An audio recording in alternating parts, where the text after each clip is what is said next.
একটার পর একটা জায়গায় রাজ্যের বিভিন্ন জায়গায় গতকালের রেশ দেখতে পাচ্ছি সকাল থেকেই। সেখানে বিক্ষোভ, সেখানে আগুন, বিভিন্ন জায়গায় কুলটি হোক, পান্ডুয়া হোক, চুচুড়া হোক বা বারুইপুর হোক বা বাসন্তী হোক, বিভিন্ন জায়গায় রাজ্যের জেলায় জেলায় আমরা এই বিক্ষোভের ছবি দেখতে পাচ্ছি।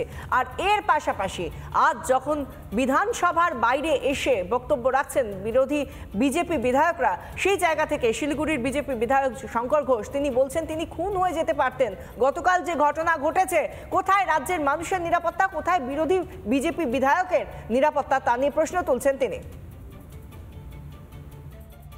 পশ্চিমবঙ্গ বিধানসভার মাননীয় বিরোধী দলনেতা যে কথা বারবার করে বলেন যে দলদাস স্পিকার তার এক চোখ বন্ধ থাকে এবং এই দলদাসের কাজ করতে গিয়ে গতকাল ওনার বিধানসভা নির্বাচনী ক্ষেত্র বারুইপুরে বিরোধী দলনেতা তার গাড়ির উপরে আক্রমণ, 50 জন বিরোধী বিধায়কের গাড়িতে আক্রমণ।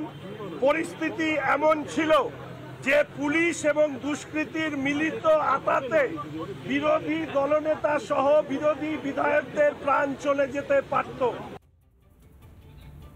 শঙ্কর ঘোষকে বললেন শোনালাম। তার পাশাপাশি এই মুহূর্তে হুগলির আরামবাগের ছবি দেখতে পাচ্ছেন, সেখানেও বিজেপির তরফ থেকে প্রতিবাদ, বিক্ষোভ, রাস্তায় বসে পড়ে বিক্ষোভ দেখাচ্ছেন তারা, স্লোগানিং চলছে।